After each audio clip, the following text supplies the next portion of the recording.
There was a last syllable to that, fighter, at the end of that video. I love that video. I particularly love that little boy when they lift him up to the, I think it's the rings, just beautiful. Anyway, so I wanted to play that song because I wanted to take us back as we're finishing this 4-week engagement. I wanted to take us back to who we are and how we are seen by the community that we're part of, and how we will be spoken about, how we will be embraced, how we will be invited or rejected because of who we are. And each of us individually has known that somewhere at some point in time. As a teenager, I got into all of those bad things because I was perceived in a particular way and I didn't want to be perceived that way. I wanted to be one of the cool kids, so I did all those stupid things that kids do to be the cool kids. If I just got on that pommel horse one more time, I could have been an athlete. Who knows? Doubtful.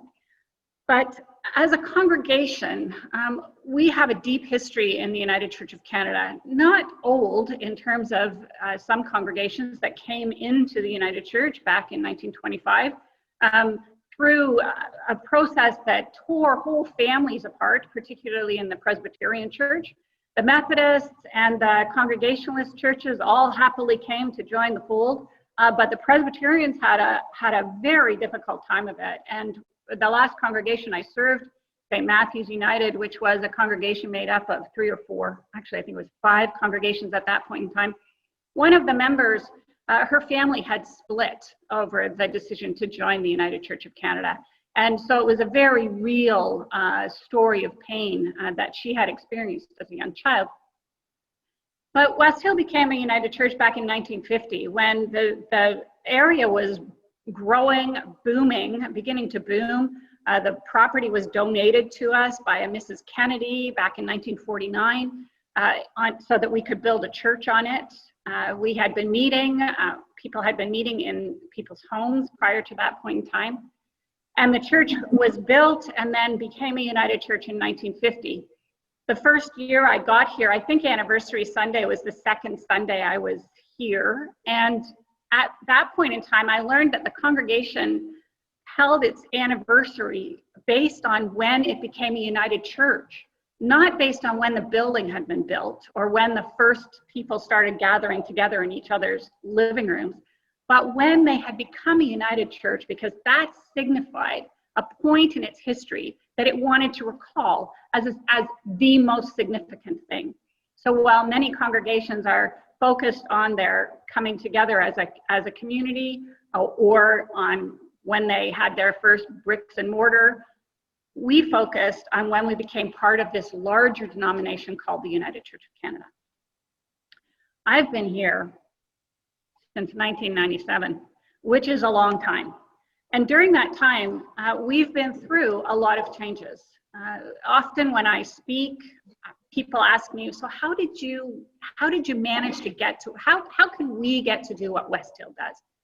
And I used to say to them, well, start a book study, wait 15 years, and then you'll be able to do it. Because when I arrived, this vibrant book study group had been gathering together for years, reading incredibly provocative books on the scale of religious books and theological books. Started out just as a couples club, reading, I think it was Scott Peck's Road Less Traveled. And then after that, they decided they just wanted to stay together and continue to have conversations. And so they started choosing other books. And by the time I arrived, they had read books by Marcus Borg and John Spong. The year I arrived, they were reading the Celestine Prophecy. I'm not sure it had as much to offer as some of the more scholarly items. But they kept going. Rihanna Eisler, Chalice and the Blade was one of the books that they explored, constantly on that edge of what it was they wanted to see. Charles Kimball's book, When Religion Becomes Evil, is a book that not many congregations would pick up to read, but West Hill embraced that narrative, recognized that there was a challenge there that they wanted to respond to, and learned from what it was that they read. I never took part in the book studies, partly because I thought it was important that I not be looked to for all the answers to the questions. And so I didn't go. And the conversation was rich amongst the members of the congregation. That's how it should have been, and that's how it was. So in 2003 and 2004, when the congregation started working on its VisionWorks document, a document it was not writing, it didn't sit down to write that document, it sat down to write a statement of faith. Many of you know the story of that, but I'll reiterate for you. We had wanted to write a statement of faith early in the millennium and had begun to do so just as we learned that the United Church was doing so as well. And so we paused our process while they unfolded the process that ended up with a song of faith as their statement of faith. And while that process was going on, we took part in the studies and the group conversations that the United Church challenged us to look at, surprising many members of those participant groups when they read things like the Articles of Faith at the basis of union, which shocked them all as being so set in a particular time and a particular theological understanding, which they did not hold to particularly. We went through the process of responding to the draft statement of faith, which I believe was 32 pages long. It's much shorter than that now. And I personally participated in a conversation at the national offices to respond to those who were presenting papers about the draft statement and spoke to them particularly about language. Because we had started talking about language at that point in time and about its exclusive nature. We sat down and started to write a statement of faith as we had planned to do before the United Church started their thing. And the first thing that happened was we found out that statements of faith were divisive. And every single statement of faith that has ever been written has been used exclusively to identify who's in an organization or a group and who's out, whose beliefs are acceptable and whose are not. And so the congregation undertook to write a document that talked about how we want to live together. It was not a big deal. We just decided that's what we wanted to do. I mean, it wasn't like the heavens opened and there was, you know, lightning bolts or anything that caused us to do that. We just thought, yeah, that makes sense. And so we did it. And as I've mentioned before in this series, none of us really understood the repercussions of that as we were going through the process. And none of us really had any idea where that document would lead us. Indeed, some of the members, some of the people who helped write that document a few years later left the congregation when we were starting to test the things that we were doing. When there was tension about them, we would go back to the document and say, is this something that is in allegiance with the document? Does doing this particular thing that we do on a Sunday morning, does that line up with what we've said in VisionWorks? And if it didn't, we removed it. And so even people who had been part of writing that document, when they realized the implications, the full implications of it, they could no longer find spiritual nurture in this community and sought it elsewhere in other communities. And that's what the United Church allows for, because there are so many different iterations across the country. So that history, VisionWorks, and what we became out of it has identified us as a congregation in the United Church of Canada that is extraordinary, that is outside what you might expect.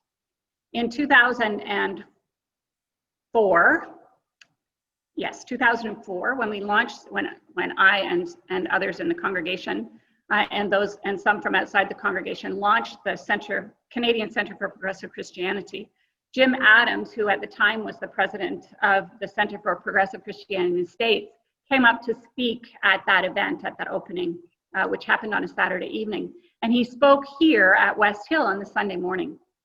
After the service, I had invited some people to talk about what it is that they have gained through this process. Like what have you gained through the process of West Hill embracing the VisionWorks document and moving in this direction? And remember, this was very early. This was in 2004.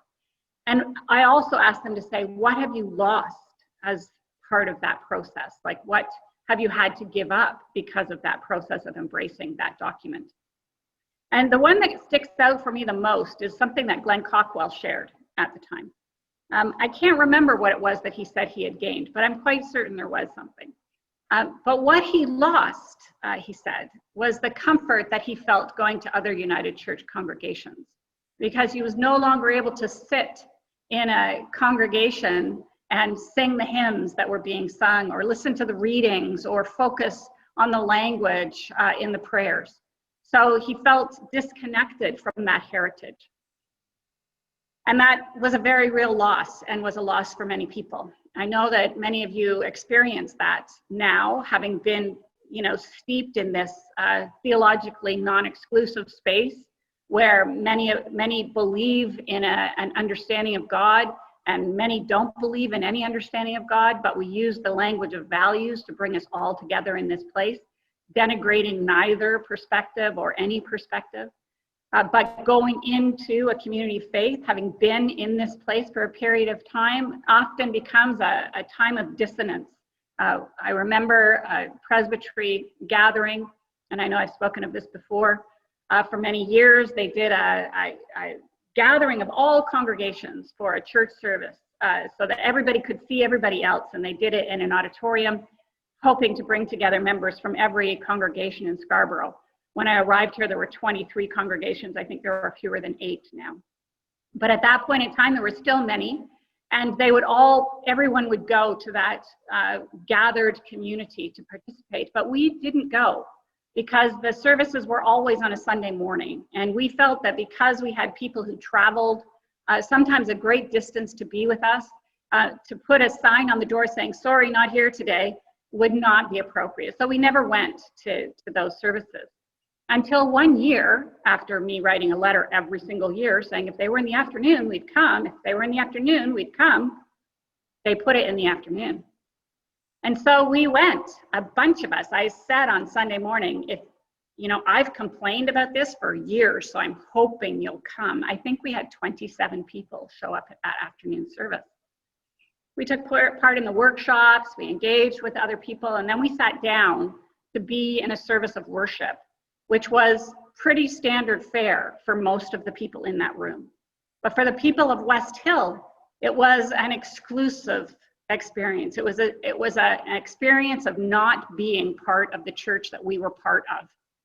One person said to me, "I couldn't participate in the prayers. I didn't understand why we were reading those scripture passages. I didn't understand the sermon. I couldn't sing the hymns. I wouldn't participate in communion."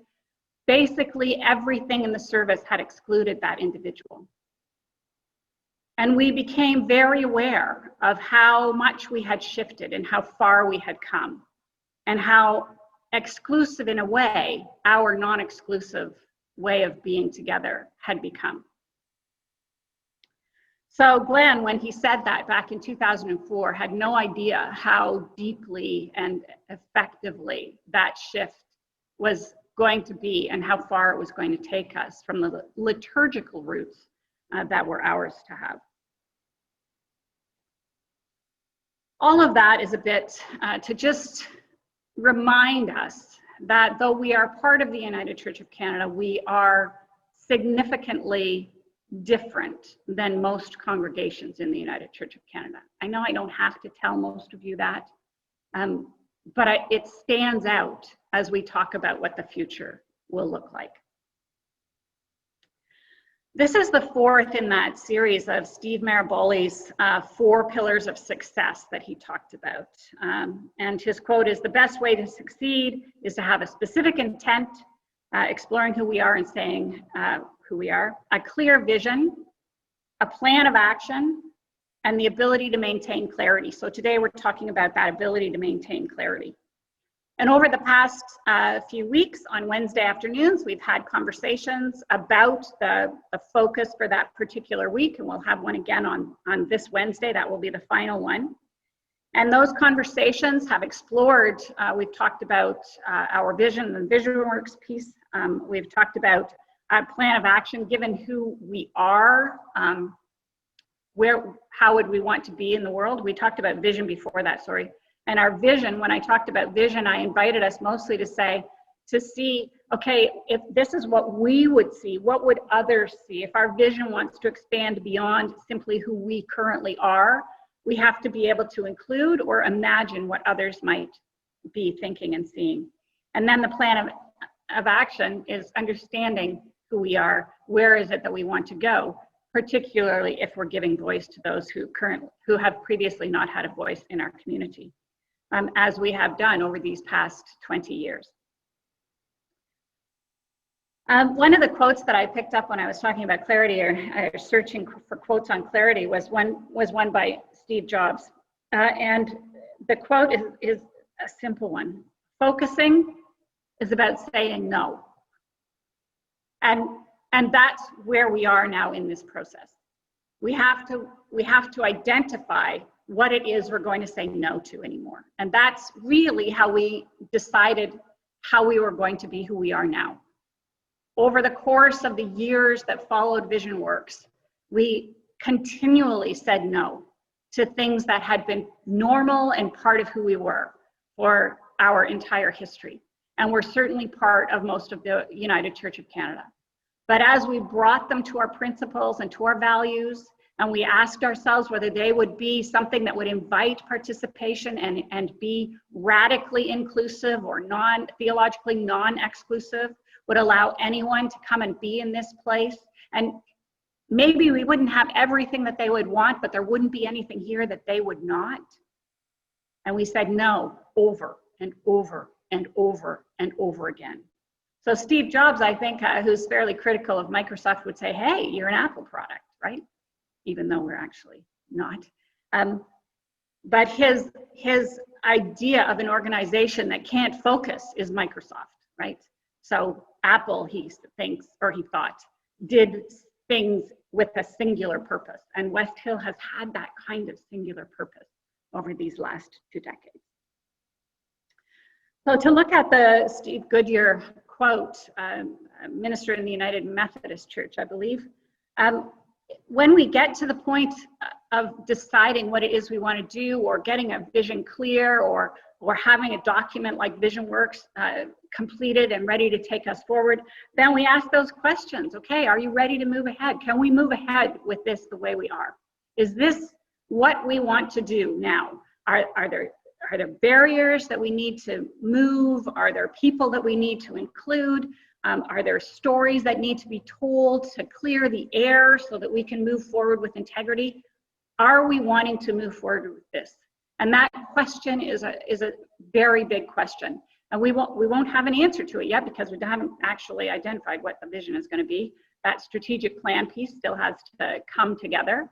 But when we have it, the congregation will have to say, yes or no. Yes, we're going to move forward with this, or no, we can't move forward with this. And one would hope that we'll put something in front of the congregation that will take into account the conversations we've had, the hopes and dreams that have been embedded in this place for the last many years, and take them forward in a positive way.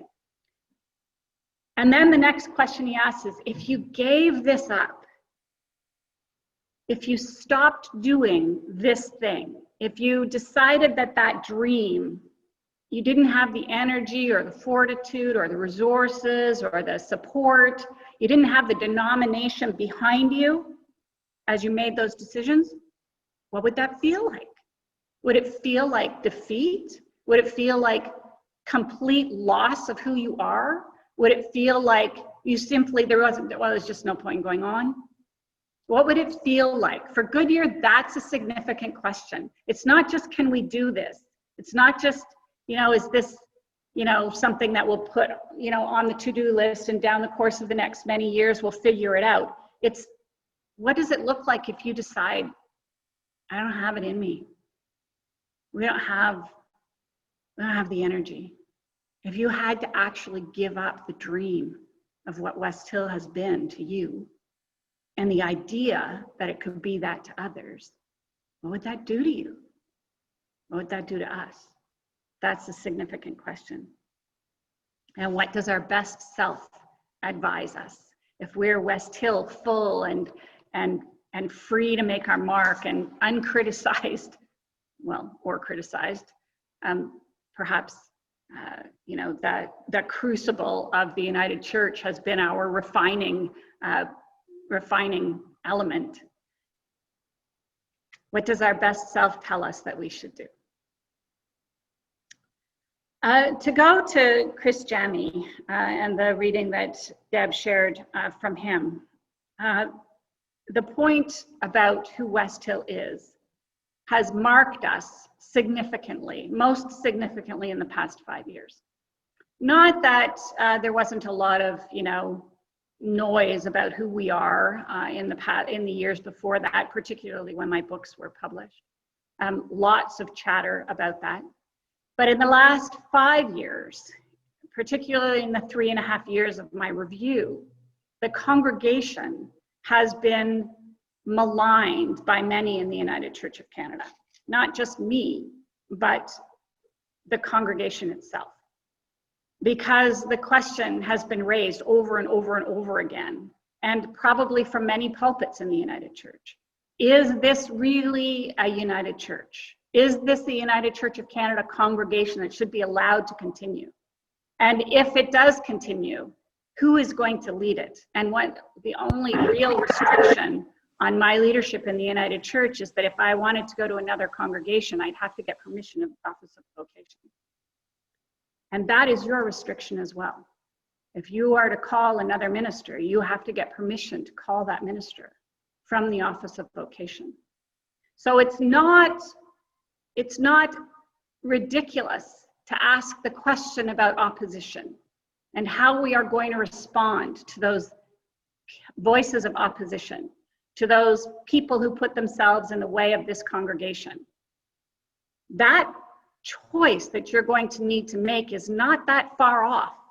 My retirement is on the near horizon. We've been talking about it at the board for the last 5 years, and we're planning it with the M&P committee, how we make that happen. How is the succession going to happen? Working on the strategic plan, working on vision works. All of those are part of the succession plan and finding you another leader who will replace me. So Chris Jami's quote about, all of those voices of opposition, those who are against what it is that you're doing, how much do you listen to them? Or why don't you just let go? Take off the lead-weighted shoes and just run the race that is yours to race. That's what Jami is saying.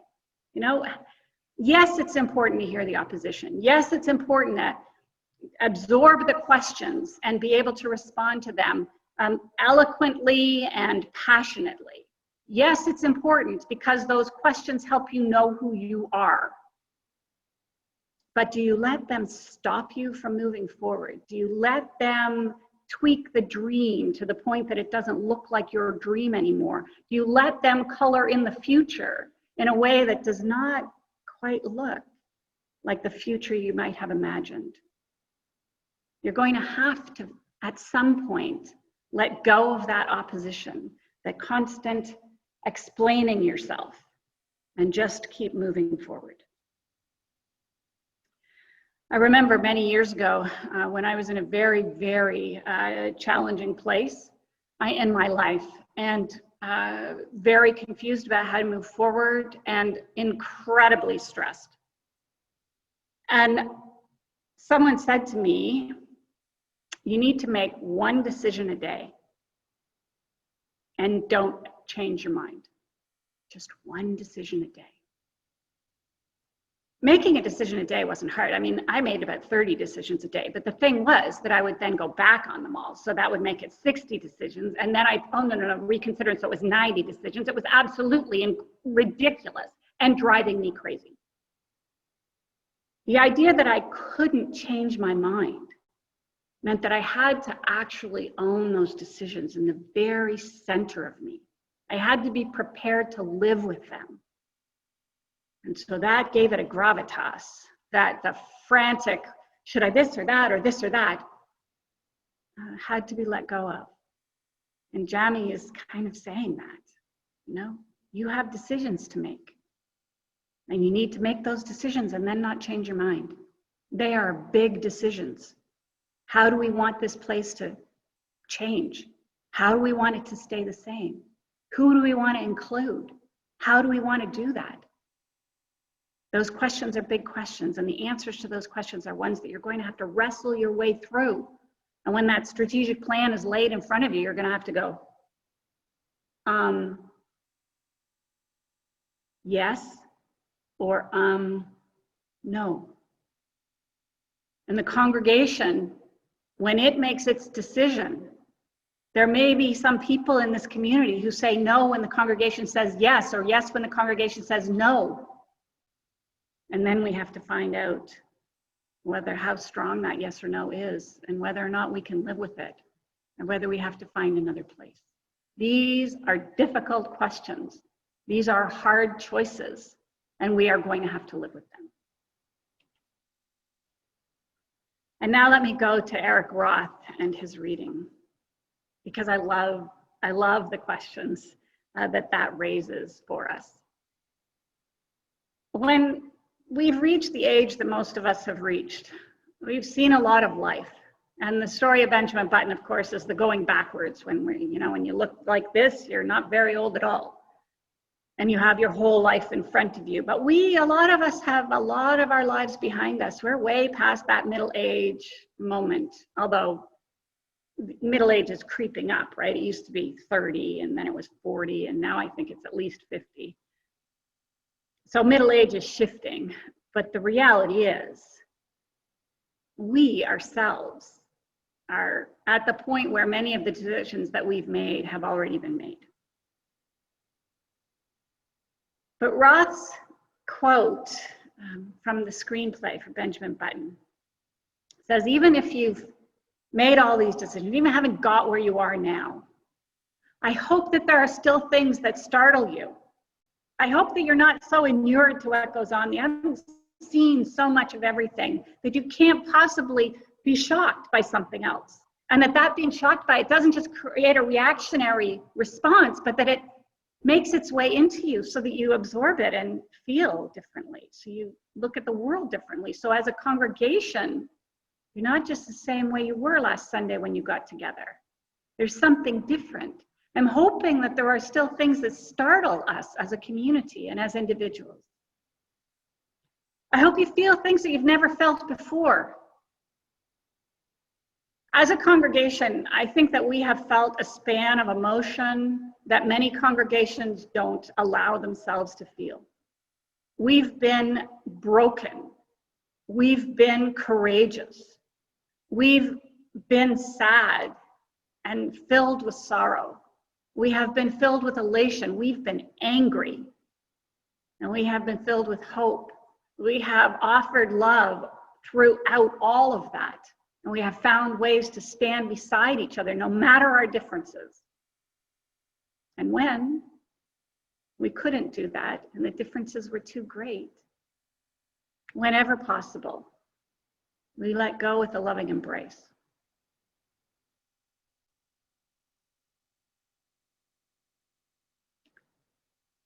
Roth then suggests that we meet people with a different point of view, and this has been heard through our conversations on Wednesdays. I've consistently heard, and perhaps because I invited it, but we need to open ourselves to people with different points of view, because we know that we are not the future. We aren't even the present when you go outside our doors. Our community beyond us is so different from who gathers in this place, each of whom almost is from this community or communities like it. But the wider community has so much to offer, and it has so much with which to enrich not just us, but itself. Because our coming together around values and sharing wisdom and engaging around those things, we've created a space and an opportunity to do that, but so many don't have the space and the opportunity to do that.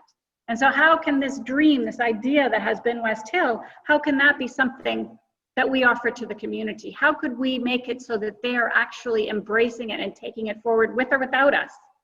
But they're engaging in that story about being present to one another, encouraging one another, wrapping their hearts around one another, lifting one another up, seeing the world differently, holding one another during times of brokenness and despair. And I hope you live a life you're proud of. I couldn't be more proud of West Hill. I couldn't be more proud of the gift that you have been to one another, the voices that you have shared with one another, the accountabilities you have set for one another. I couldn't be more proud of that, in all the good ways that pride, can be lived out, not the negative stuff. But I just think that we have created something of value and worth and beauty that shouldn't be left to dissipate into the ether as our numbers dwindle and our lives end. I don't think this place and its story and its truth telling and its space making should end. I'm so proud of what it has offered, and I want that to keep going forward.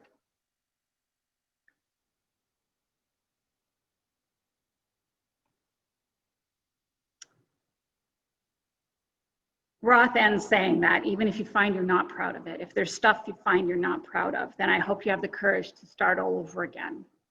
So if you find out that one of those decisions that you made, one of those choices you made that you can't go back on was a choice that is going to divide the community, or is a choice that is going to exclude a group of people, or is a choice that is going to silence someone, then yeah, bring that back to the table. Have the courage to say you made a mistake. Have the courage to start over. That's what we have to do if we're a community, is hold one another to that challenge of being clear and the challenge of being humble in the face of that clarity. I want to end by talking about Thanksgiving and where we are with that. And I want to use that song, The Fighter, that we watched to mention it. In one of their live performances, they presented that song talking about a friend of theirs who had their first course of chemotherapy that day. We all know people who are fighting some fight that it may be the fight of their life. So to look at ourselves and others in the planet, I want to talk about those fights that we have and that we as a community and as individuals can respond to. So this is my Thanksgiving, looking at who we are through the lens of the fighters. We get to get up every morning and be our best fighter. We get to offer the world the best that we have. We have such privilege, and we've had such great opportunities, and we have so much hope that there is nothing to deter us when we get up each day than to choose to be the best possible fighter we can be for that day. And I know, as many of you do, that sometimes that's a very fragile moment when we're making a choice for hope, when we're making a choice to fight. That sometimes that's very, very hard. I know that. But we have people who believe in us. We have people who have fought for us. And we have people who would do anything for us. And so especially on those days when we think that maybe we can't fight, take a look at that full gallery view and see those people who would fight for you on those days when you're too weak to do it yourself. You don't even have to talk to them. You don't even have to reach out to them. You just know that they're doing it, that they're doing those things that makes West Hill what it is, that they're living up to our values, that they're standing in front of the Michael Garron Hospital, that they're being part of a project that's lifting up girls, that they're sowing seeds someplace, that you would be doing that day if you had the strength and the courage to do it. When we can't fight for ourselves, we let other people fight for us. And we are part of a web, part of a matrix that can do that and do it beautifully. And I thank you for that.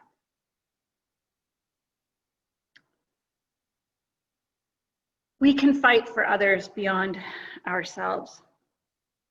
We try to see the fighters in others and the lives they try to live despite the challenges that they have, despite illness, despite the loss of hope, despite the environmental indignities that are imposed upon them because of the things that we've done to the world. And we honor the people whose lives were lived in a way that granted us the incredible privilege that we currently have. And we work now to redistribute that privilege so that we can stand and look people in the eye and know that we are there for them. They didn't have a choice, a lot of them, in our history. They had no choice. And so we stand here because we took that choice from them, and it is ours to give it back. So I want to give thanks for all of those who are fighting for that choice, who are fighting to have the right to make the decisions about their own lives and the lives of their children, who are fighting for continents that have fallen under our privilege and our lust for privilege. And then for the planet, we fight for the future, for our children and grandchildren and great-grandchildren, but not only for ours, protected by a distribution of the world's resources that's based on white privilege, most of us, but for all future generations, for a world in which they can breathe, swim, know a lifetime of health, realize their dreams, live without having to destroy the environments around them in order to stay well and healthy. We have to fight for that future and not just leave it to them to fight for it. That's ours to fight for. That's an awful lot to digest. But as we figure out who we are, I think remembering that we have to fight for a lot,